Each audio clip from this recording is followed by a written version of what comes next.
నెల్లూరుకు సంబంధించినటువంటి వారు కూడా నలుగురు దీంట్లో సజీవ దహనమైనట్లుగా ఇప్పటి వరకు అక్కడ ప్రత్యక్షంగా వారి కుటుంబీకులు వచ్చి చెప్పినటువంటి సమాచారం.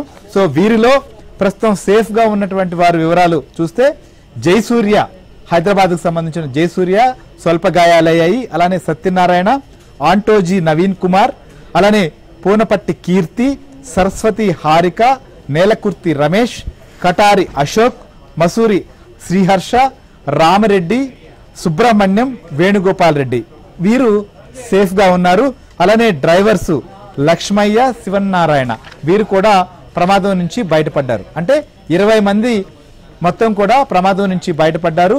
మరొక 22 మందికి సంబంధించి ఈ ప్రమాదంలో చిక్కుకున్నటువంటి పరిస్థితి. వీరిలో 11 మృతదేహాలు ఇప్పటికే గుర్తించారు చనిపోయినట్లుగా. మిగిలినటువంటి వారికి సంబంధించినటువంటి వివరాలు తెలియాల్సి ఉంది. ఎందుకంటే బస్సు పూర్తిగా దగ్ధమైనటువంటి